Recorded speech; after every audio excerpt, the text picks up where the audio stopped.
지난주에 이제 10장 공부했죠. 오늘 이제 11장 할 차례입니다.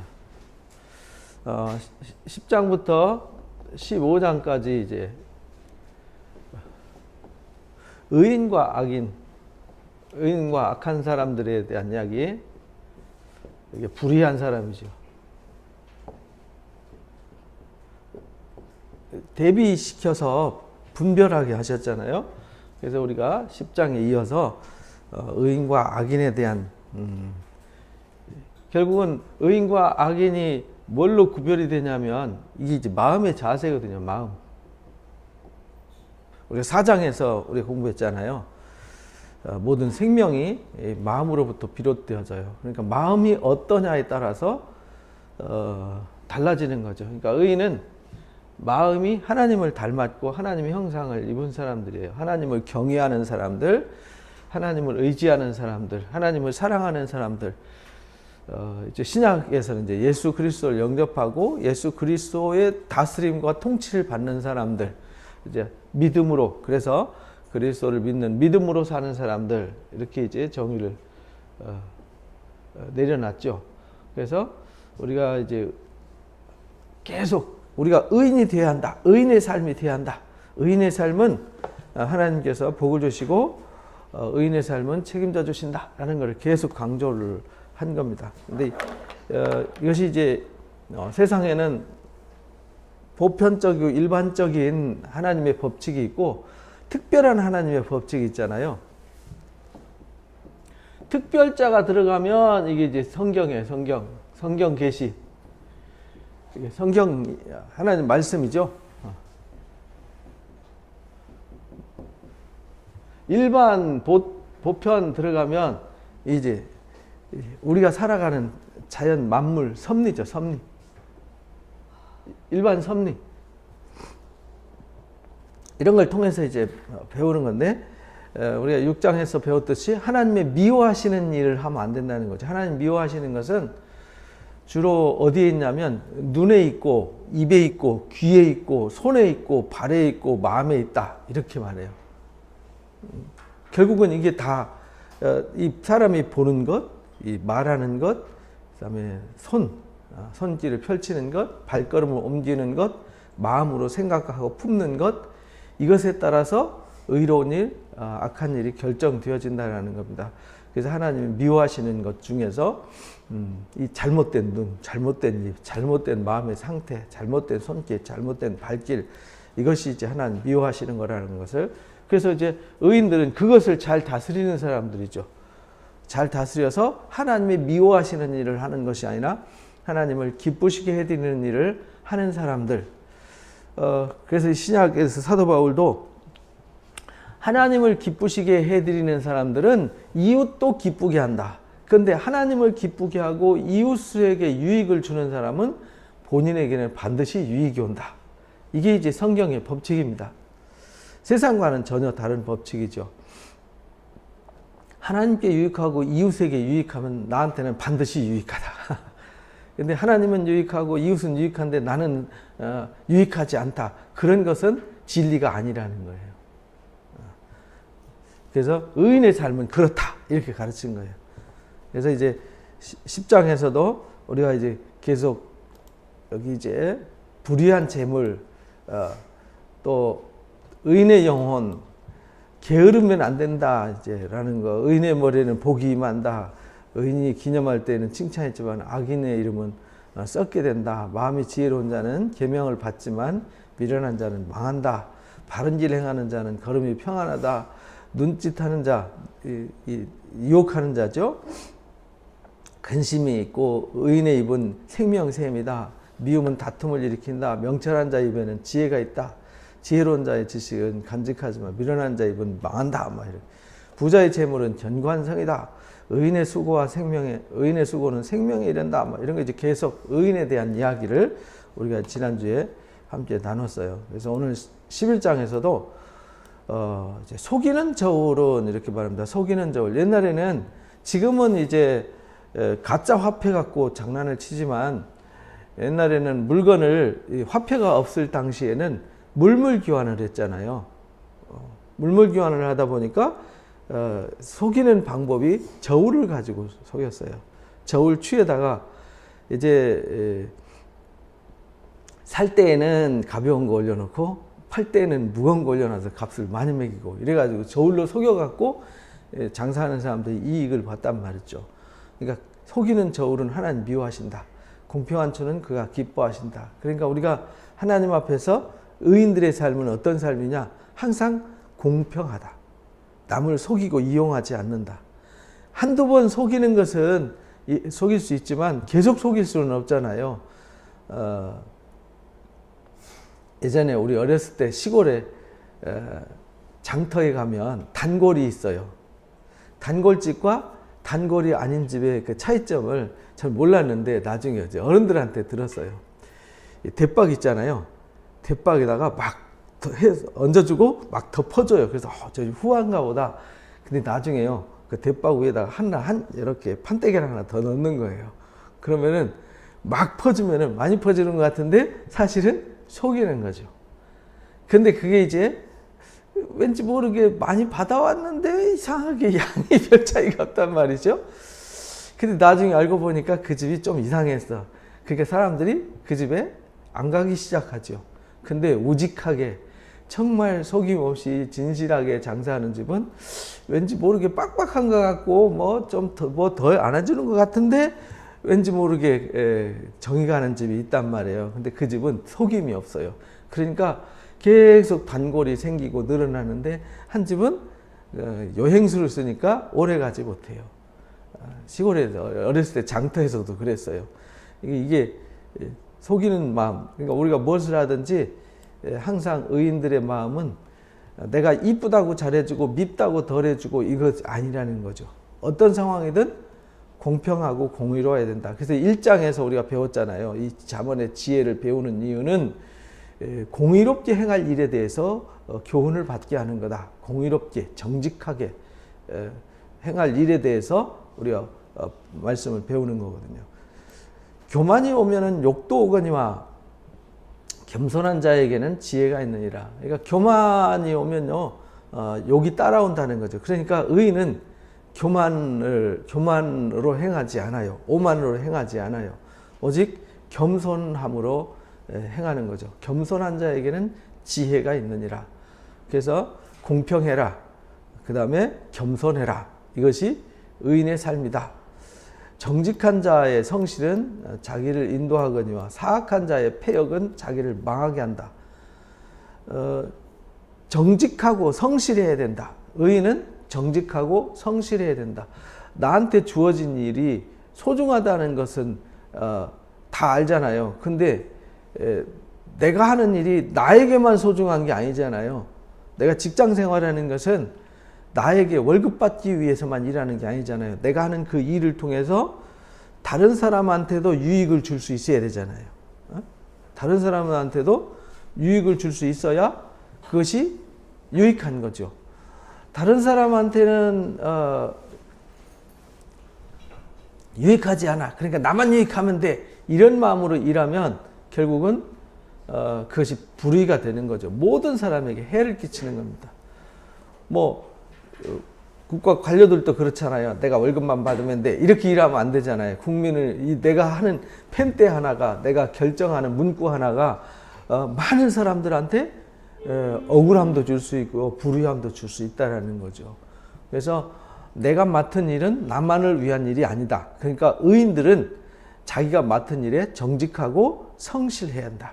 왜? 그것이 모두에게 유익을 주는 일이기 때문이다. 그런데 자기만 생각하는 사람들을 사악하다 이렇게 말해요. 나만 유익하면 되지 이렇게 되면 안 된다는 거예요. 그래서 항상 내가 어디에 서 있든지 무슨 일을 하든지 정직하고 성실하게 그 일에 집중해야 된다. 그럴 때 내가 사람을 얻게 되고 모든 걸 얻게 되는 거죠. 근데 나만 생각하는 마음으로 하면 사람도 잃고 돈도 잃고 모든 걸 다 잃어버리게 되는 거예요.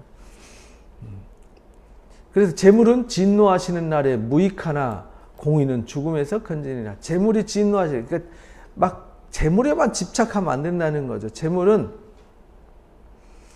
우리가 살아가는데 필요를 채워주려고 주신 것이지 이것이 목적이 되면 안 된다는 거죠. 이것이 목적이 되면 진노의 날, 심판의 날이죠. 심판의 날. 심판의 날은 여기서 말하는 마지막 심판도 되지만 개인의 종말도 있잖아요. 내가 하나님 앞에 서는 날 재물이 나한테 하나님 앞에 가서 할 수 있는 일은 없다라는 겁니다. 재물이 하는 일은 이 땅에서 내가 살아있는 동안에 그것을 가지고 가치를 만들어 가는 거죠. 재물은 가치를 만들어 가라고 주신 거지. 그래서 재물은 있는 것을 잘 쓰는 사람이 돼야 되는 거죠. 어떻게 재물을 잘 쓸까? 재물은 하나님이 나한테 맡겨준 청직이란 말이죠. 그래서 이 누가복음 16장에 보면 불의한 청지기에 관한 비유도 가르쳐 주시잖아요. 불의한 청지기가 자기가 불의한 삶을 살 때는요, 자기만을 위해서 살았어요. 그래서 주인한테 쫓겨나잖아요. 근데 나중에 쫓겨나서 이제 갈 데 없을 것 같으니까 그 불의한 재물로 친구를 사잖아요. 친구. 그러니까요, 깨달아서 다행이지. 안 깨달았으면 쫓겨나고 갈 데 없으면은 말 그대로 망한 거잖아요. 그래서 하나님이 우리가 이 땅에 있는 동안에 재물을 잘 쓰는 사람이 돼야 된다. 잘 활용하는 사람. 우리도 이제 장례식장 많이 가보잖아요. 장례식장, 결혼식장 이런 데 많이 가는데 가보면은요, 사람이 없는 집이 있고요, 사람이 넘치는 집이 있어요. 근데 부자라고 해서 사람이 넘치고 가난하다고 사람이 없고 그런 건 아니에요. 그 사람이 별로 가난하고 못 사는데도요, 사람이 넘치는 집이 있고 그렇지 않은 집이 있어요. 그게 뭐냐면 그게 이제 잘 쓴 사람이죠. 돈은 없지만 마음으로 사람을 산 사람들. 그래서 사람들에게 사랑받고 존경받고 인정받는 사람. 이런 사람들을 이제 말하는 거죠. 그래서 재물은 진노하시는 날에 하나님 앞에 설 때 아무 유익이 없지만 공의는 죽음에서 건지느니라. 그래서 우리가 하나님의 공의를 쫓아 행했을 때 하나님 앞에 가서 심판받는 것이 아니라 구원의 영광에 이를 수 있다. 이런 말이죠. 그러니까 우리가 어떤 가치관을 가지고 살아야 되느냐, 의인은 그 가치관이 명확해야 된다. 이걸 이제 가르쳐 주시는 거죠. 그래서 완전한 자의 공의는 자기의 길을 곧게 한다. 그러니까 완전한 자의 공의, 완전한 자는 하나님만이 완전하시잖아요. 그러니까 하나님을 닮은 자, 그 자가 이제 하나님을 경외하고 하나님의 말씀을 쫓아서 그 말씀을 순종하는 자, 그 사람을 성경에는 이제 완전한 자 이렇게 말해요. 그래서 다윗이 그 시편 18편에 또 사무엘하 22장에 내가 완전하게 행했다, 공의롭게 행했다, 정직하게 행했다. 그래서 하나님이 그렇게 갚아주셨다 이렇게 말하잖아요. 다윗이 완전하게 행했다는 말은 인간이 완전할 수 없잖아요. 완전하게 행했다는 말씀은 어떤 의미냐면 완전하신 하나님의 말씀을 순종했다 이런 뜻입니다. 그래서 완전한 자의 공의는 자기의 길을 곧게 한다. 그러니까 완전한 자의 공의는 자기의 길을 곧게 해요. 그러나 악한 자는요, 곧은 게 아니라 넘어지게 하는 거죠. 그러니까 우리 삶이 넘어지게 하는 삶이 내 삶에 있으면 안 된다는 거죠. 그래서 내 삶에 넘어짐이 없는, 그래서 우리가 기도하고 말씀을 들으면서 하는 일이 뭐냐면 돌을 골라내고 밭을 기경하는 일을 하는 거잖아요. 가시를 제거하는 일. 왜? 그것이 나의 삶의 걸림돌이 되기 때문에 그런 거거든요. 그래서 늘 엎드려서 기도할 때 내 마음에 뭔가 걸림돌이 있어요. 사람들과의 관계 속에서 또 나 개인의 하나님과의 관계 속에서 결국은 산다는 게 하나님과 사람과의 관계 속에서 사는 거잖아요. 근데 하나님과의 걸림돌, 사람과의 걸림돌 뭐가 있다라는 얘기는 이것 때문에 내가 항상 손해를 보고 이것 때문에 아픔을 겪는 거거든요. 그래서 그거를 곧게 해야 돼요. 곧게 한다는 평탄치 한다. 곧게 한다는 말은 평탄치 한다는 말이에요. 그래서 그걸 제거해야 된다. 악한 자는 자기의 악으로 말미암아서 넘어진다. 내 마음에 혹시 미움이 있나, 증오가 있나, 혹시 섭섭한 마음이 있나, 서운한 마음이 있나, 뭐 이런 거 있잖아요. 그런 마음이 있으면 그게 이제 걸림이 돼서 넘어지게 된다. 정직한 자의 공의는 여기 완전한 자의 공의, 정직한 자의 공의. 자기를 건지지만 사악한 자는 자기의 악에 사로잡히게 된다.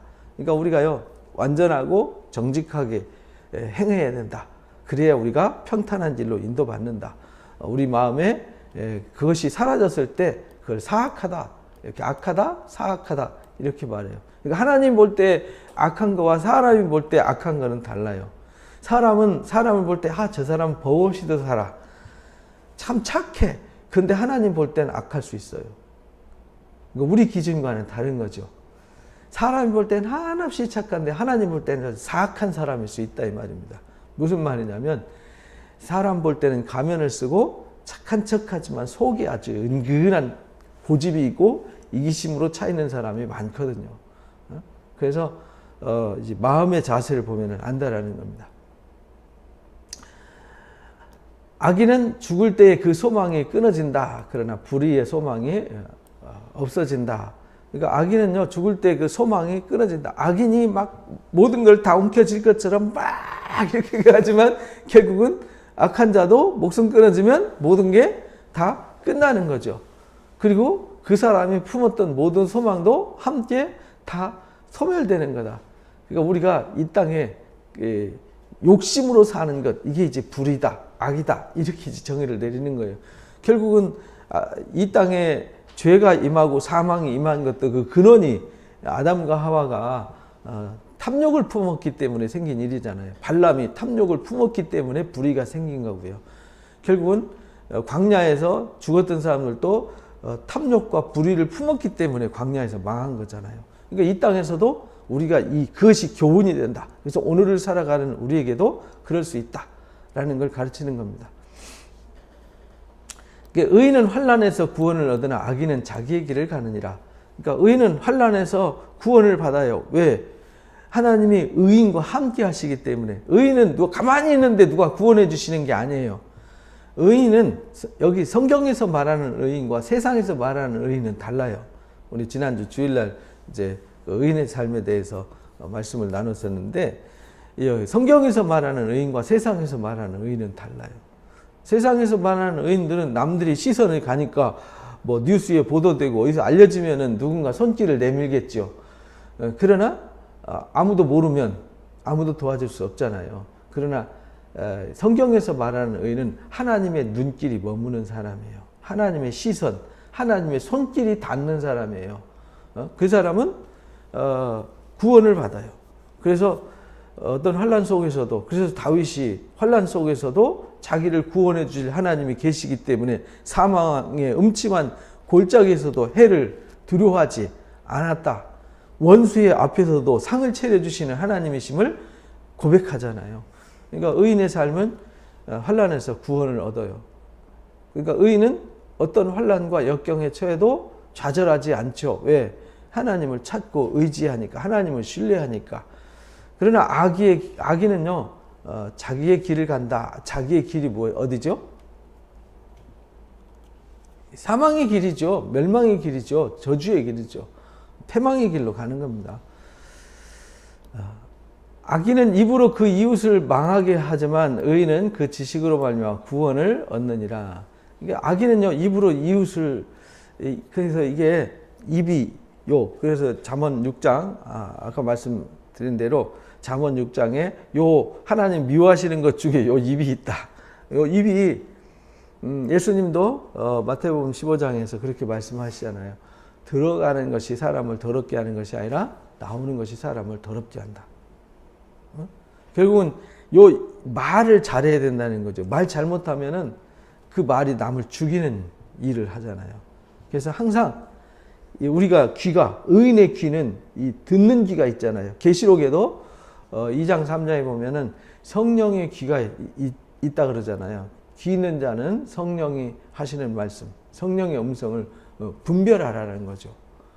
그래서 이 귀를 주신 이유는 이 육신의 귀가 아니라 단순히 이 잡소리 다 들으라고 주신 귀가 아니라 옳고 그른 것을 분별하라고 주신 귀가 있다라는 겁니다. 그 귀를 성령의 귀 이렇게 말하죠. 그러니까 필터가 있어서 악한 말, 불의한 말을 구별해서 배척하고 소중한 것을 들어서 받아들이는 이 영적인 필터가 있어야 된다는 겁니다. 그래서 악인의 입으로 하는 말인지 아닌지 자신 스스로 분별할 수 있어야 되고 또 밖에서 들리는 소리도 분별할 수 있어야 한다라는 겁니다.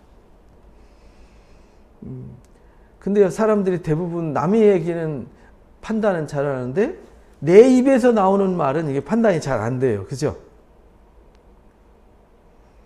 나도 모르는 사이에 습관적으로 어떤 말을 하잖아요. 근데 나는 잘 몰라요. 그래서 슬기롭고 지혜로운 이웃과 가르치는 사람을 두는 것이 중요하다고 가르치는 겁니다. 그래서 우리는 성경을 읽어야 되고 들어야 된다. 가르침을 받아야 된다. 이렇게 말씀하시는 거예요. 에베소서 4장에 우리가 어린 아이의 수준에 머물러 있으면 안 된다. 그리스도의 장성한 분량까지 이르러야 된다.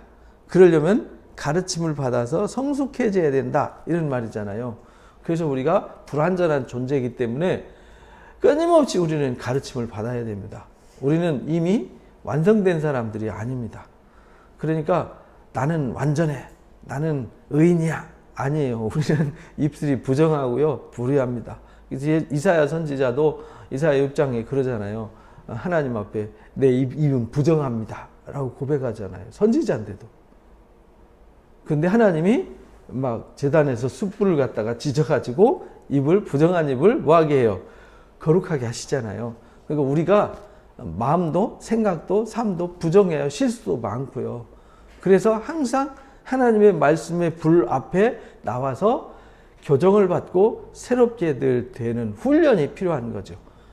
지난주 우리 또 말씀을 들었습니다. 경건의 일을 연습해야 된다. 훈련이 반복이죠. 반복. 그래서 말 예쁘게 하는 훈련. 세상에서도 회사에 가면은 이렇게 말하는 훈련을 시켜요. 근데 말 한마디로 회사를 날라먹기도 하잖아요. 가끔 기업체 회장이 말 한마디 잘못했다가 회사 막 주가가 막 곤두박질 치고 이런 거 가끔 뉴스에서 보시잖아요. 욕 한마디 기사한테 욕 한마디 했다가 갑질 한마디 했다가 쑥대밭 대고 막 이런 거 보셨잖아요. 마찬가지거든요. 나도 모르는 사이에 욱 하는 한마디에 그동안 쌓았던 점수 통째로 다 날려먹을 수도 있어요. 그래서 야고보서 1장에서 가르치죠. 뒤에 잠언에서도 우리가 배웁니다마는 듣기는 뭐하고 속히 하고 말하기는 그 무슨 뜻이에요? 듣기는 속히 하고 말하기는 더디하라. 그 말은요. 어떤 일을 들었을 때 어떤 상황에 접했을 때 깊이 생각하고 말하라 이런 뜻이에요. 깊이 생각하고. 그 말은 들었어요. 기분이 엄청 나빠요. 기분 나쁜 거를 그냥 확 쏟아내지 마라. 그런 말입니다. 들었을 때 그 마음을 잘 다스리고 이 말을 어떻게 지혜롭게 해서 그 나쁜 것을 좋게 만들 건가, 저주를 축복으로 만들 건가 생각하면서 말하는 겁니다. 그래서 유순한 말은 분노를 잠재우지만 이게요, 막 사람을 욕되게 하고 사람을 성질을 건드리면요, 욕되게 하는 거예요. 그래서 의인이 형통하면 성읍이 즐거움을 얻어요. 그리고 악인이 패망하면 기뻐 외친다. 그러니까 그래서 악인의 입은 이웃을 망하게 하지만 의인은요 그 지식으로 말미암아 구원을 얻게 하고 의인이 형통하면 그러니까 의인이 잘 돼야 돼요. 의인이 잘 돼야 사람들이 혜택이 있는 거죠. 악인이 잘 되면 혜택이 없어요. 여러분들 이 아프리카나 이런 데 가면은 그 독재자들 있잖아요. 독재자들이 가면은 왜 독재자일까? 가보면요. 백성들이 막 독재자를 막 추앙을 해요. 독재자를 추앙할 게 아니잖아요. 그죠? 근데 추앙을 해요. 왜 추앙하는가 했더니, 백성한테 10개, 당연히 10개 받을 몫을 자기가 다 가져가고요. 한두 개를 줘요. 그럼 한두 개 준 것이 자기한테 그냥 공짜로 준 것 같이 막 고마워갖고 막 어쩔 줄 모르고 막 추앙을 한단 말이에요. 사실은 그 10개가 다 자기 건데. 그게 독재자란 말이에요. 그러니까 교묘하게 속여서 자기가 다 취하고 조금 찌끄러기 주면서 생색내게 하는 게 이게 독재자란 말이죠. 악한 사람이란 말이죠. 그러니까 못 사는 나라들이 그래서 못 사는 거예요. 그런데 내가 받을 혜택 다 받고도 그 권력자는요 자기 혜택 다 받고도 남는 거거든요. 이게 잘못된 악인이 형통하니까 백성이 못 살잖아요. 북한도 마찬가지잖아요. 악한 사람 예? 혼자 잘 사니까 모든 백성은 다 바꿈잖아요.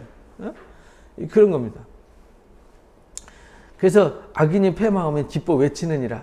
나중에 이제 악한 사람이 망하고 나면 저 악한 놈 때문에 우리가 이렇게 힘들었었구나. 이렇게 되는 겁니다. 그래서 우리는 어쨌든 의인이 잘 돼야 됩니다. 성읍은 정직한 자의 축복으로 인해서 진흥한다. 정직한 자의 축복. 그러니까 정직한 자가 어떤 일을 해나갈 때 정직한 자가 어떤 혜택을 베풀고 정직한 자가 어떤 일을 하면은 손해 볼 일이 없잖아요. 근데 속이는 자가 정직하지 않고 속이는 자가 하면 얻는 것 같은데 없어지고 뭔가 괜찮은 것 같은데 안 괜찮고 이렇게 되는 거거든요. 왜? 속으니까. 그러나 정직한 자들이 있는 곳에는 손해 볼 일이 없어요. 왜? 있는 그대로 받아들이고 있는 그대로 인식하기 때문에 우리가 이제 정신적 박탈감이 어디서 생기냐면 믿었는데 믿는 도끼에 뭐 할 때 발등 찍힐 때 이게 가장 그 마음이 다치는 거거든요. 내가 어떤 사람을 믿었어요. 그 사람은 절대로 안 그럴 거다. 그런데 돌아서서 보니까 그 사람이 나를 해롭게 했어요.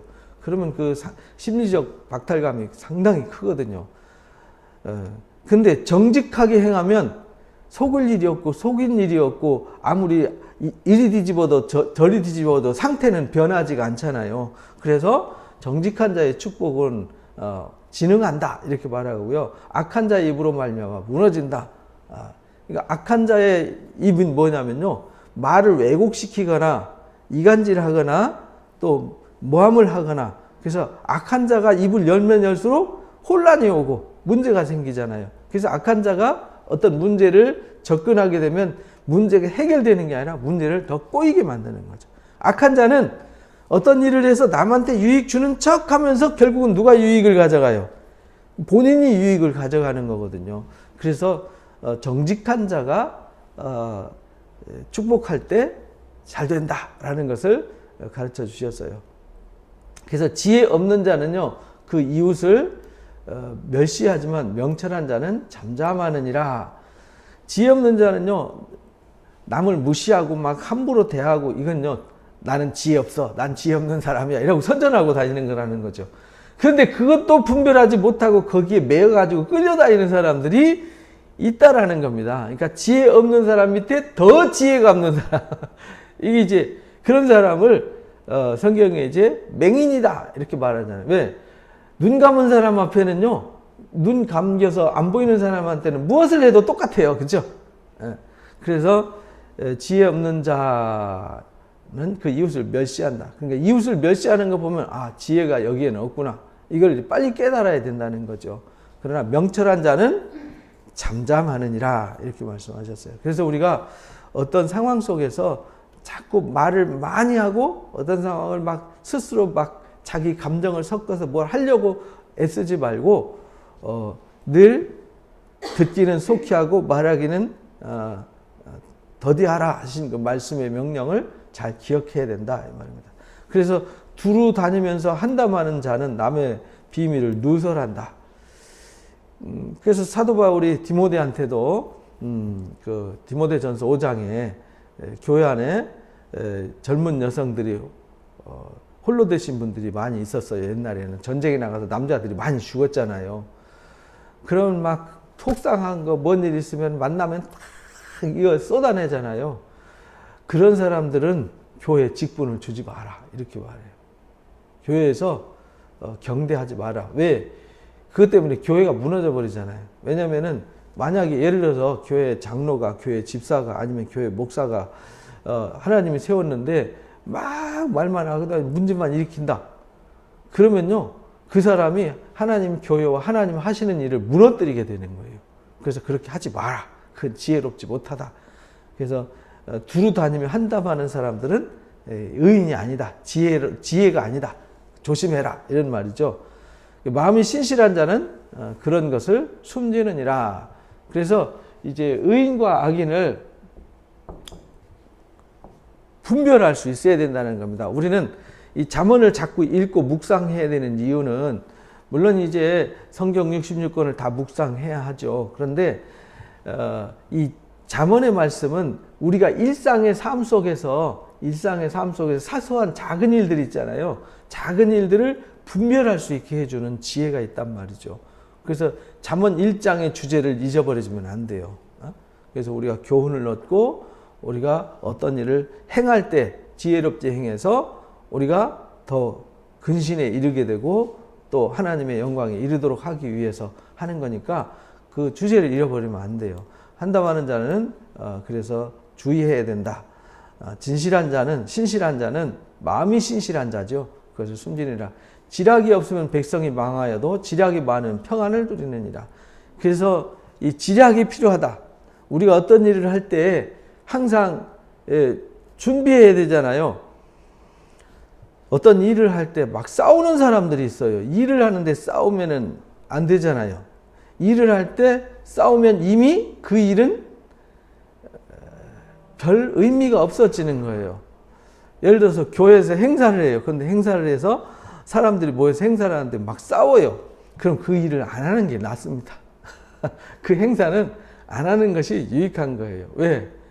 싸워서 만들어진 결과는 지혜롭지 못하고 그 결과가 또 다른 상처를 주기 때문에 그거는 괜히 시간 낭비, 에너지 낭비, 돈 낭비 안 되는 거죠. 그래서 지략이 있어야 된다. 그 말은 어떤 일을 할 때는 철저하게 준비하는 훈련이 필요하다. 그렇게 지략이 있어야 된다는 말은 지략은 가만히 있으면 주어지는 게 아니잖아요. 지략은 어디서 얻는 거냐? 배워서 훈련해서 얻는 거예요. 그러니까 지략은 가만히 있는데 주어지지 않아요. 대부분의 사람들이 어떤 일을 하면은 그 일에 대해서 연구하고 고민해야 되는데요. 그냥 늘 하던 대로 해요. 그리고 어떻게 하면 좋아? 근데 사람들의 생각과 수준이 똑같은데 똑같은 생각과 수준이 있는 사람이 쉽게 말하면 똑같은 사람이 똑같은 방법으로 똑같은 일을 똑같이 하면 어떤 결과가 오죠? 똑같은 결과가 와요. 근데도 계속 그렇게 해요. 그렇죠?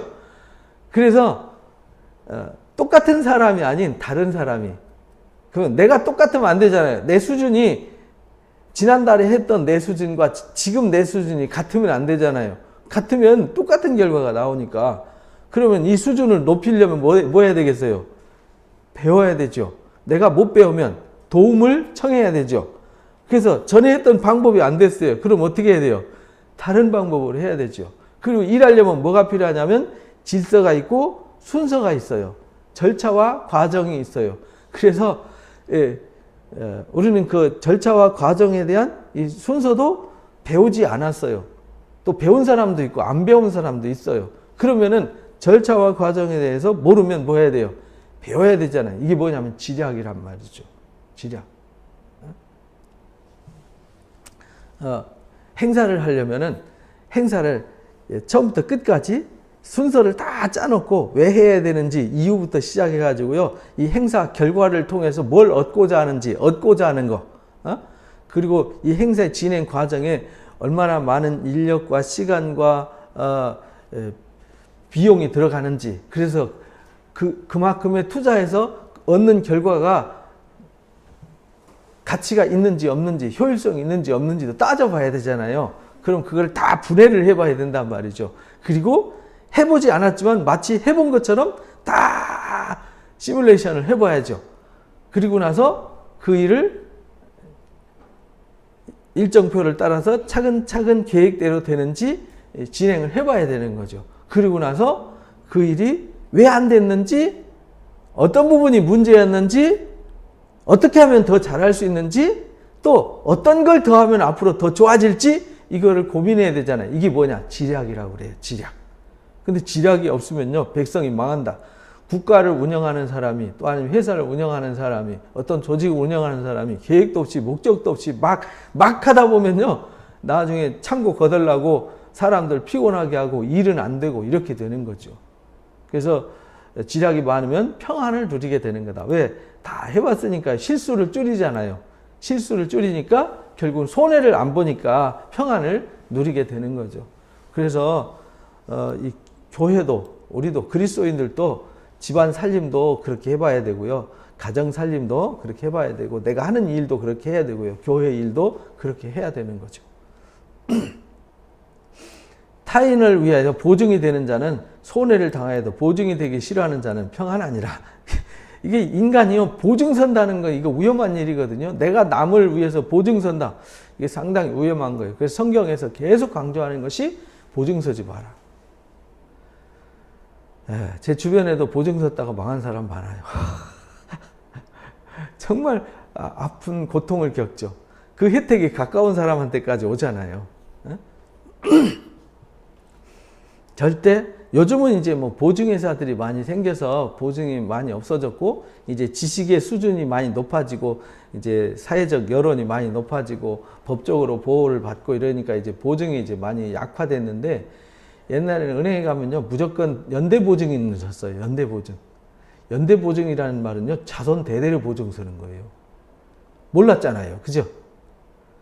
내가 보증을 섰어요. 그런데 그 사람이 빚을 못 갚았어요. 그럼 내가 다 갚아야 돼요. 그 사람.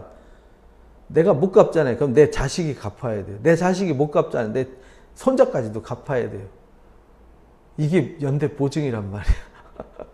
지옥 끝까지 가서 갚아야 되는 게 연대보증인데 이렇게 은행에 가면 서류가 막 열 몇 장 되잖아요. 깨알글씨처럼 막 포인트 4포인트, 5포인트 되는 깨알 같은 것이 쫙 해놔놓고 무슨 말인지 모르게 해놔놓고 무조건 여기다 사인하시고 여기다 이게 무슨 데 그냥 사인하시면 됩니다. 사인하시면 됩니다. 해가지고 그냥 쿡쿡쿡쿡쿡. 근데 그게 지옥의 올감이라는 사실은 아무도 몰랐죠. 지금은 이제 다 들통이 나가지고 이제 법으로도 규제를 하고 공정 거래가 아니다 이래가지고 그래서 이제 보증도 내가 한 달만 보증 서겠습니다. 1년만 보증, 한증 보증이라 그러죠. 1년 지난 뒤에 내 보증이 효력이 사라지는 거죠. 아니면은 보험회사에 하면은 보험회사에서 다 보고 이 사람은 보증 설 자격이 있어 없어 판단하고 하지만 그래서요 절대 우리는 살면서 남의 보증이 되면 안 된다. 보증은 누가 서야 되느냐? 하나님이 서셔야 되는 거죠. 그죠? 그 하나님 보증 서면 하나님 책임지시잖아요. 그래서 우리는 우리 삶을 누구한테 맡겨요? 하나님 앞에 맡기잖아요. 그리스도에게 맡기고. 사람의 보증을 필요로 하거나 또는 내가 남의 보증을 서면 안 된다. 우리 자녀들한테도요, 절대 보증 서는 일은 없게 해야 됩니다. 아무리 부모, 형제, 친구 소용없습니다. 아무리 귀한 사람도요, 절대 보증 안 됩니다. 자기 목숨을 담보하는 거예요. 유덕한 여자는 존영을 얻고 근면한 남자는 재물을 얻느니라. 이게 의는요, 유덕한 여자, 덕이 있는 여자를 말하죠. 덕이 있어야 남에게 덕을 끼치는 사람은 사랑과 존경을 받잖아요. 근데 덕을 끼치지 못하고 남을 해롭게 하는 사람은요, 미움을 받습니다. 그리고 근면한 남자, 남자는 이제 왜 여자는 왜 덕을 강조했냐면 여자는 집안에서 살림을 하고 이웃과 더불어 살아가기 때문에 이게 여자는 덕이 필요했고요. 남자는 밖에 나가서 일을 하는 사람이었어요. 고대 시대에는. 그래서 밖에 나가서 열심히 일해야 되기 때문에 근면해야 된다. 남자가 게으르고 한가해지면요 집안이 이제 가난해지잖아요. 그래서 근면한 남자는 재물을 얻는다 이렇게 가르쳤어요. 인자한 자는 자기의 영혼을 이롭게 하고 잔인한 자는 자기의 재물을 해롭게 하느니라. 그러니까 인자한 자, 인자하다는 말은 마음이 온유하고 겸손해서 남을 배려하고 존중해 줄 줄 아는 사랑이 있는 사람, 이게 이제 인자한 사람이잖아요. 그런 사람들은 자기 영혼을 이롭게 한다. 그래서 우리 마음에 이 성품이 사랑의 성품, 인자한 성품을 가져야 돼요. 그걸 헤세드라고 그러잖아요. 우리 마음에 그런 것이 있어야 돼요. 그러면요 영혼이 이로워요. 근데 잔인한 자, 마음이 악한 자죠. 잔인하다는 말은 남의 아픔을 무시하는 거예요. 인자라는 말은 남의 아픔을 배려해 줄 줄 알고 품어줄 줄 아는 마음이 있는 사람이지만 잔인한 사람은요 남이 아프든 말든 그건 나하고 무슨 상관이야 막 이런 사람 있잖아요. 그런 사람은요 자기 몸을 해롭게 한다.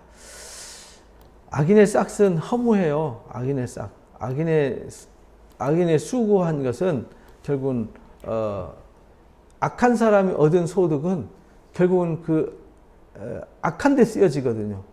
악한 데 소득을 얻어서 좋은 데 쓰는 일은 없습니다. 왜? 내가 얻은 것이 악하게 얻었기 때문에 이 가치도 악해요. 그래서 쓰여지는 것도 악한 겁니다. 그래서 하나님께서 신명기 23장에 악한 자들의 헌물을 하나님 앞에 드리지 마라 이렇게 가르쳐요. 악한 자의 소득, 그건 하나님 앞에 부정한 것이다. 그래서 깡패들 도둑놈들이 사기쳐서 번 돈 하나님 앞에 헌금 많이 한 거 그거 기뻐하지 말라는 거죠. 그건 하나님을 기쁘시게 할 수 없어요. 공의를 뿌린 자의 상은 확실하다 이렇게. 공의를 뿌린 자의 상. 그러니까 공의를 뿌린 사람들은요, 공의가 뭐냐면 이 세상에 공의는 없어요. 오직 하나님만이 공의로우시거든요. 마치 정오의 햇빛이 쬐일 때 악한 사람한테는 차갑게, 의로운 사람한테는 따뜻하게 비춰지지 않고 모든 사람들한테 똑같이 비춰지잖아요. 이게 공의거든요. 그래서 하나님만이 공의로우세요. 그리고 하나님의 말씀만이 공의로우세요. 모두에게 똑같이 해당되니까. 그래서 공의를 뿌렸다는 얘기는 하나님 편에 서서 기울여지지 않고 정직하게 하나님의 말씀을 쫓아서 행한 거, 이걸 공의를 행했다 이렇게 말해요. 그래서 그 공의를 뿌린 자는 확실하죠. 왜? 하나님의 약속이 명확하니까. 하나님이 말씀으로 특별하게 계시를 주신 말씀도 있지만 일반 은총도 하나님이 그렇게 정해 놓으셨어요. 예정해 놓으셨어요. 그러니까 그런 사람은 상은 확실하게 받는 거죠. 공의를 굳게 지키는 자는 생명에 이른다. 공의를 굳게 지키는 자. 그러니까 공의는 지켰다 안 지켰다 이랬다 저랬다가 아니라 굳게 지켜야 된다. 굳게 지켜야 된다는 말은 흔들리지 않고, 굳다는 말은 이게 흔들리지 않는 거잖아요. 생명에 이르고 악을 따르는 자는 사망에 이른다. 그러니까 우리가 공의를 지키는 자가 되어야 한다.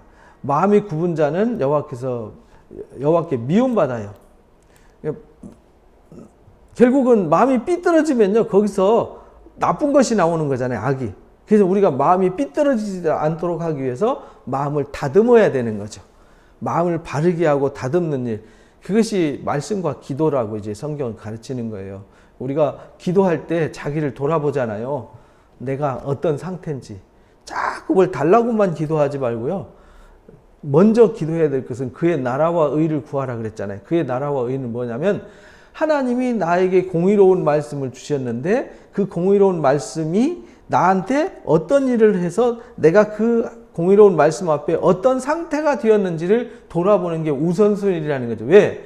이게 안 된 상태에서는 하나님이 주시는 어떤 은혜도 복도 아무 가치가 없어지기 때문에 그래요. 내가 그릇이 반듯하고 새지 않는 그릇으로 준비했을 때 어떤 것을 주더라도 가치가 만들어지기 때문에 그래요. 그래서 마음이 굽으면요 미움받지만 행위가 온전한 자는 그의 기뻐하심을 받는다.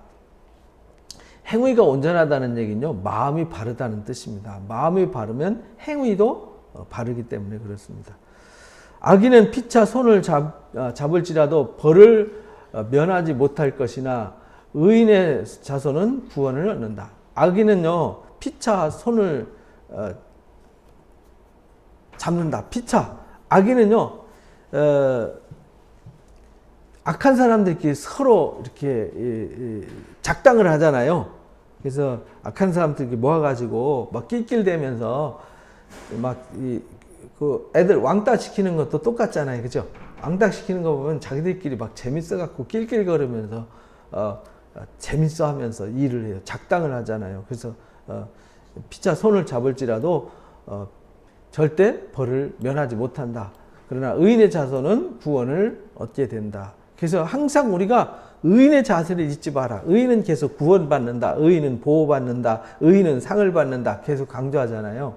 그래서 우리가 어떤 사람이 의인이냐, 의인이 되려면 뭐가 필요하냐, 이걸 이제 계속 가르치는 거예요. 근데 이것을 뭐 다 외울 수는 없잖아요. 잠언 지금 10장부터 22장 16절까지 375개 잠언인데 물론 중복되는 게 많이 있어요. 근데 이거를 우리가 다 암송할 수는 없잖아요. 암송한다고 100번째인가? 110번째인가? 막 이래갖고 생각나서 우리가 지혜를 지키는 것이 아니잖아요. 이 말씀을 묵상하고 배울 때 우리 마음과 영혼 속에 하나님께서 성령을 부어주셔서 성령이 생각나게 하고 알게 하고 깨닫게 하는 거예요. 그래서 내가 공의롭게 지혜롭게 정직하게 행할 것을 알게 하시는 거예요. 성령이. 그래서 우리가 기도하고 은혜를 받고 성령을 받는 것, 이것이 중요하다는 거죠. 그러면 내가 이 일이 공의로운지 정직한지 지혜로운지 이것이 하나님 앞에 합당한지 하나님 미워하시는 것인지 아닌지를 분별할 수 있게 되는 거죠. 마치 혀가 먹었을 때 딱 보고 이건 시커머니까 쓸 거야, 이건 노라니까 실 거야, 이렇게 막 눈으로 봐갖고 모르잖아요. 입으로 들어가면 혀가 알아서 쓰다, 시다, 짜다, 달다 알아서 분별하잖아요. 그것처럼 성령의 귀가 이건 쓰다, 달다, 짜다 분별할 수 있게 해주신다는 겁니다. 그것이 없는 사람을 지혜가 없다 이렇게 가르치는 거예요.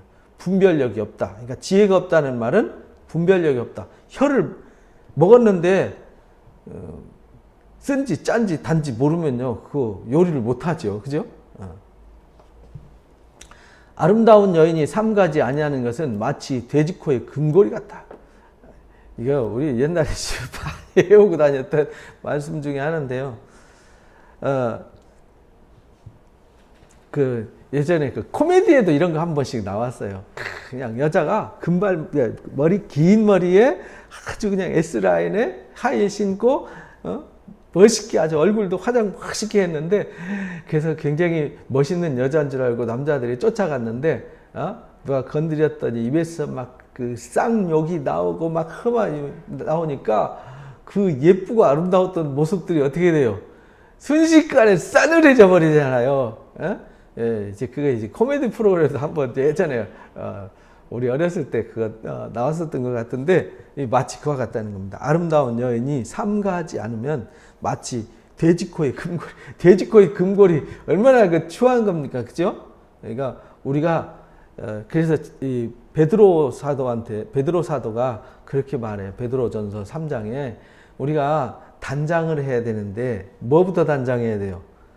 마음을 단장해야 된다. 마음. 바울이 디모데한테도 그렇게 가르쳐요. 우리가 껍데기만 꾸미지 말고 마음을 단장해야 된다. 마음이 예뻐야 된다는 거죠. 우리가 자꾸 외모에다가 막 투자하지 말고 이 몸에는요, 막 머리 50만 원짜리, 옷 150만 원짜리, 반지 몇백만 원짜리, 목걸이 몇백만 원짜리, 코걸이, 귀걸이 몇백만 원짜리 해서 몸에다 탁 치고 나갈 때 막 1000만 원짜리, 1500만 원짜리가 막 이렇게 걸어다니는데 마음은 싸구려 이런 짜리. 이러면 안 된다는 거죠. 외모보다 마음이 더 예쁘고 마음을 더 단장할 수 있어야 된다. 마음에서 향기가 나는 사람, 이런 사람이 되어야 된다. 그래서 사도 바울은 우리를 향해서 너희는 그리스도의 향기다, 그리스도의 편지다, 이렇게 고린도 후서 2장 3장에 가르쳐 주셨어요. 그래서 우리는 마음을 예쁘게 꾸며야 된다. 의인의 소원은 선하지만 악인의 소망은 진노를 이룬다. 의인의 소원은요 선하고 악인의 소망은 진노. 결국은 악한 사람의 소망은요 남의 거 빼들어서 자기만 잘 되는 거잖아요. 그러나 의인의 소원은 모두가 잘 되어지는 거예요. 그래서 의인의 소원은 선하다. 그러니까 우리가 의인이 되어서 의인의 소원을 품어야 된다, 이런 말이죠. 흩어 구조에도 더욱 부하게 되는 일이 있나니 과도하게 아껴도 가난하게 될 뿐이다. 나눈다고 가난해지는 게 아니거든요.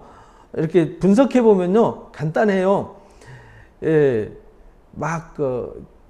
요즘 기독교 안티들 많이 나오잖아요. 헌금을 교회에다 헌금 많이 하니 적게 하니 어쩌고 저쩌고. 그런 사람 딱 뒤 가서 조사해 보면요, 그 사람은 돈 벌어갖고 맨 술집에나 갖다 주고 엉뚱한 도박이나 갖다 푸는 사람들이에요. 돈을 올바르게 쓰는 사람은 그런 소리 하지 않습니다. 왜? 알아요. 정말 내가 나의 가치를 아껴서 내가 남을 돕고 하나님의 선한 사업에 쓰는 것이 얼마나 가치 있는지 알기 때문에 그렇게 말하지 않습니다.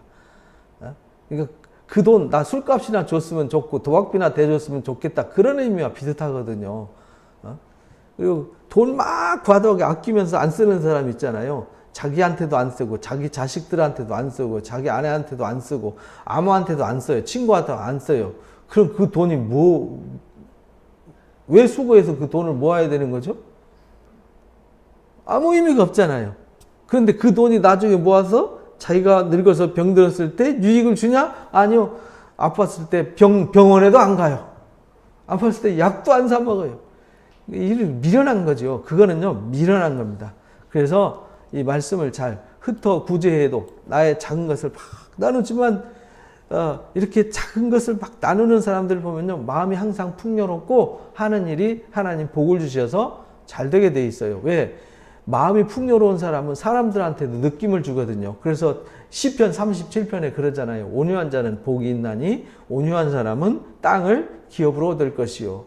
그래서 어디 가나 마음을 이렇게 나눠주는 사람은요, 사람들한테 사랑받고 존경받고 인정받기 때문에 어디서든지 귀하게 쓰임받는 거죠. 근데 쫀쫀한 인간은요, 어디서도 쓰임받지 않아요. 복도 없어요. 그래서 이렇게 흩어 구제해도 부하게 되는 일이 있지만요, 아낀다고 부자 되는 것 아니다. 우리가 주신 소유는요, 가치를 잘 만들어갈 수 있어야 한다. 구제를 좋아하는 자는 풍족해지는 거죠. 그래서 남을 윤택하게 하는 자는요, 자기도 윤택해진다. 이건 진리예요. 그래서 지혜로 가르쳐 주신 거예요. 의인은 구제를 좋아해요. 그래서 무엇인지 작지만 많다고 이게 유익한 건 아니거든요. 많이 준다고 물론 삼성 이재용 회장이 와가지고 100억 주고 10억 주면 좋겠죠. 근데 그것이 도움이 되느냐? 안 됩니다. 이 가치라고 그러죠. 가치. 1,000원, 10,000원의 가치를 아는 사람한테는요, 그것이 소중한 가치를 이루지만은 많이 줘도요, 가치가 없는 것은요, 오히려 그 사람을 해롭게 하는 것입니다. 그래서 우리가 이렇게 나누는 자, 남을 윤택하게 하는 이런 사람이 되어야 한다. 그래서 누구든지 만나면 그러잖아요. 이렇게 베풀 줄 알고 나눌 줄 알고 섬기는 줄 아는 사람 만나면 왠지 만나도 마음이 푸근한데, 날카롭게 너무 계산적인 사람 만나면요, 만나는 것도 별로 기분이 좋지 않아요. 기쁘지 않아요. 즐겁지 않습니다. 그러니까 거기에 사람들이 가지 않죠. 결국은요, 복이라는 건 사람들을 통해서 하나님이 주시는 거기 때문에 사람이 없다는 얘기는 복도 없다는 뜻입니다. 곡식을 내놓지 아니하는 자는 백성에게 저주를 받을 것이나 파는 자는 그 머리에 복이 많다. 그래서 우리나라도요, 조선시대에 보면은 막 탕관오리들이 막 백성들 그거 갈취해가지고 창고에다 쌓아서 자기 곡식에 곰팡이 펴서 썩어가도 백성들 안 나눠줬잖아요. 이모군란이 일어난 것도 군인들한테 임금 안 주고 달라고 그러니까 거기다가 모래 섞인 거, 흙 섞인 거 쭉정이 줘가지고 그래가지고 난리 난 거잖아요. 그러니까 이렇게 된다라는 겁니다. 그래서 베풀고 나눠주는 이 삶이 중요하다. 하나님 앞에는 이것이 참된 지혜다. 이걸 잊어버리면 안 됩니다. 선을 간절히 구하는 자는 은총을 얻지만 악을 더듬어 찾는 자에겐 악이 임한다. 그러니까 우리가 뭘 구하는지 구하는 대로 마음이 진심으로 어떤 것을 구할 때 하나님이 진심 어린 그것이 우리에게 채워진다. 그런 말이죠. 우리가 그렇잖아요. 악을 구하는 사람들은 어떻게 하면 저거 나 괴롭힐까? 어떻게 하면 저거 뺏들까? 어떻게 하면 저 사람 함정에 빠뜨릴까? 이것만 연구하니까 결국은 그 사람이 결국은 자기가 판 함정에 빠지게 되는 거거든요. 어떻게 하면 저 사람을 도와줄까? 어떻게 하면 유익하게 할까? 이런 고민이 필요하다는 거죠. 그게 의인이라는 거예요. 자기 재물을 의지하는 자는 패망하지만 의인은 푸른 잎사귀 같아서 번성할 거다. 의인은요, 자기 재물을 의지하지 않는다는 거예요. 하나님을 의지하는 자지. 그러니까 재물을 의지하는 사람은요, 재물이 무너지면 망하는 거예요. 돈이 전부라고 생각했는데 돈이 없어졌어요. 그럼 어떻게 되는 거죠? 정신병원에 가는 거예요. 정신병원에. 왜? 그게 전부였는데 이 사람이 상실감이라 그러잖아요. 이 마음의 상심이 크면, 마음이 상심이 크다는 말은 내가 이거를 의지했어요. 마음이 여기다 다 심었어요. 근데 이게 없어졌어요. 그러면 마음도 없어지는 거예요. 마음이 없어지기 때문에 그 충격을 어떤 것으로도 대신할 수 없어요. 그래서 정신공황 상태가 오는 겁니다. 그래서 정신질환이 오는 거예요. 근데 그거 있어도 되고 없어도 된다는 사람한테는요, 그거 있으면 유익하지만 없으면 좀 불편할 뿐이다 하는 사람한테는 그것이 있어도 되고 없어도 되기 때문에 그 사람의 마음에 타격을 주지 않는 것이죠. 그래서 우리가 세상에 정함이 없는 재물에 마음을 두지 말라는 거예요. 그래서 요한일서 2장에는 정함이 없는 세상의 재물에 마음을 뺏기지 말라는 겁니다. 이 세상이나 이 세상에 있는 것들을 사랑하지 마라. 그것을 사랑하면 그것에 매여서 그것의 종노릇해서 불행해진다는 거죠. 하나님을 사랑하는 자가 되어야 된다. 이렇게. 자기 집을 해롭게 하는 자의 소득은 바람과 같다. 미련한 자는 마음이 지혜로운 자의 종이 된다. 결국은요, 미련하면요, 남한테 이용당한다는 거죠. 그리고요, 자기 집을 해롭게 하는 자의 소득은요, 바람과 같다. 아무 가치가 없다는 거죠. 그렇잖아요. 내 집에 사람이 있는데 돈을 많이 벌고 능력이 있어도 나한테 아무런 혜택을 주지 않아요. 그럼 그 사람의 소득이 나한테 무슨 이익이 있어요. 그죠? 내 집에 뭐 대통령이 살고 장관이 산들 나한테 아무런 혜택이 돌아오지 않으면 그게 무슨 가치가 있고 의미가 있겠어요. 그건 아무 의미가 없다는 거죠. 그래서 의인의 열매는 생명나무다. 근데 지혜로운 자는 사람을 얻는다. 그래서요, 의인의 열매는 생명나무와 같다. 지혜로운 자는 그래서 사람을 얻는다. 우리가 돈을 얻지 말고요, 돈을 가지고 아까 말씀드린 대로 누가복음 16장 말씀대로요, 자기의 소유를 가지고 친구를 사야 돼요. 이웃을 사야. 그래서 우리가 전도할 때도 우리가 내가 밥을 사면서 전도하고 커피를 사주면서 전도하고 친구를 사귈 때도 내가 먼저 커피를 사주고 내가 차 한잔 대접하면서 친구를 맨날 얻어먹으면서 친구가 되겠어요? 사회에서도 직장에서도 집에서도 똑같습니다. 내가 베풀어줄 때 나눠줄 때 내가 대접받고 인정받고 사랑받는 것이죠. 그건 어쩔 수 없는 겁니다. 그렇다고 해서 주머니 털어서 살림 거덜내면서 하라는 뜻은 아니잖아요.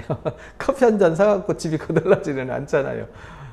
내가 써야 될 용돈이라는 게 있잖아요. 용돈의 한계 안에서 작지만 그렇잖아요. 남들 뭐 밥 살 때 5만 원짜리 밥 살 때 나는 뭐 3천 원짜리 김밥이라도 살 수 있잖아요. 라면 한 그릇 뭐 5천 원짜리라도 살 수 있잖아요. 남들은 뭐 수십만 원짜리 쓸 때 나는 작지만 뭔가 베풀어주고 나눠주는 이 마음이 중요하다는 거죠. 마음 씀씀이가. 보라, 의인이라도 이 세상에서 보응을 받는데 하물며 악인이나 죄인은 생각할 필요도 없지 않냐 이런 말입니다. 그래서 항상 의인의 자세를 잃어버리지 마라. 어떤 사람이 의인이냐?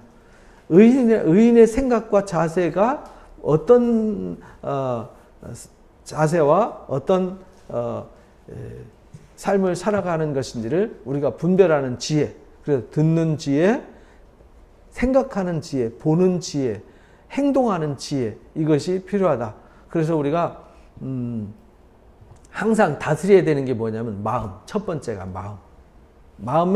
마음이 지혜롭고 마음이 풍족하고 마음이 여유로워야 된다는 거죠. 아무것도 없어도 마음이 부자인 사람이 있고요. 모든 걸 다 가졌어도 마음이 가난한 사람이 있잖아요. 그런 사람은 남한테 요만한 거 하나 못 주잖아요.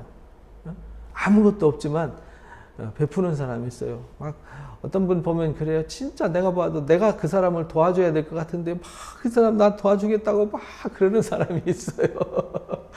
가면 막 못 줘갖고 뭐 대줘서 막 어쩔 줄 몰라 하시는 분이 있어요. 그런 사람 보면 막 극렬한 마음이 막 쏟아져 나오잖아요. 근데 그런 사람은 복이 있어요. 그런데 그런 사람의 자손들까지 복을 받아요. 그게 의인이 복을 받는 거잖아요. 그래서 항상 그런 마음의 자세가 중요합니다. 그래도 요즘 이렇게 어떤 분이 와서 개척교회 얼마나 어려우시냐고 얼마나 고생하시냐고 해가지고 오늘 아침에도 문자가 왔더라고요. 새벽에. 어제 밤에도 문자가 오고 막 그래가지고 뭐 햇셋 선제 누가 이렇게 많은 후원한다 그랬습니다. 제가 열심히 후원자를 섬기도록 하겠습니다. 막 이러면서 너무 감사하잖아요. 근데 그런 마음과 씀씀이가 얼마나 이뻐요. 그러니까 제가 기도할 때 누구를 위해서 기도하겠어요? 그런 사람한테 마음이 가잖아요. 막 간절함으로 기도하고 막 그렇게 사랑을 쏟아하고. 그런데 그 사람들한테 들려오는 소리가 늘 좋은 소리만 들려요. 에? 왜?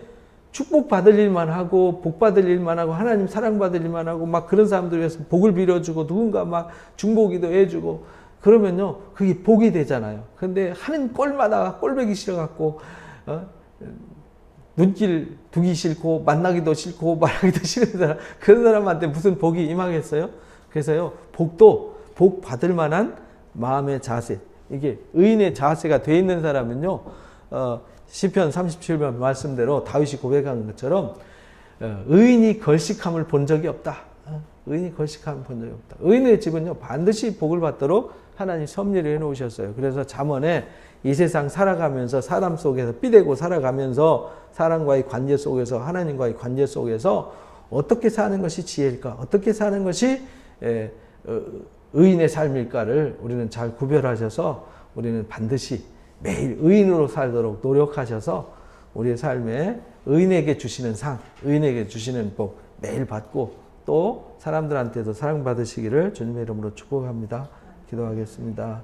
감사합니다. 귀한 시간 허락해 주셔서 오늘 또 잠언의 지혜를 우리에게 허락해 주시니 감사합니다. 우리가 살아가면서 많은 지혜가 필요합니다. 우리가 어떻게 행해야 될지 무엇을 행해야 될지 우리가 분별력이 필요하고 또 어떻게 행해야 될지 지략이 필요합니다. 하나님 아버지 우리가 공부하지 않고 말씀을 배우지 않고 우리가 훈련받지 않고는 지혜로워질 수가 없습니다. 가만히 앉아서 지혜로워지는 것이 아니라 열심히 말씀을 들어야 되고 배워야 되고 그러한가 하여 마음으로 묵상하면서 마음에 좋은 것을 채워가고 우리 마음속에 걸러내야 될 악한 마음들, 무지한 마음들, 미련한 마음들, 세상에 죄된 모든 마음들은 씻어내고 새롭게 해야 되겠습니다. 그래서 우리가 몸과 마음과 영혼과 삶이 거룩해지고 온전해져야 되겠습니다. 그래야 우리가 하나님의 지혜로 무장하고 채워가고 그래서 채워진 것이 나온다 했습니다. 하나님 아버지 우리는 의인의 삶을 채워가고 의인의 정신을 채워가고 의인의 지혜를 채워가고 의인의 영감을 우리 가슴 속에 꽉 채워서 그것이 우리의 입으로 손길로 마음으로 발걸음을 통해서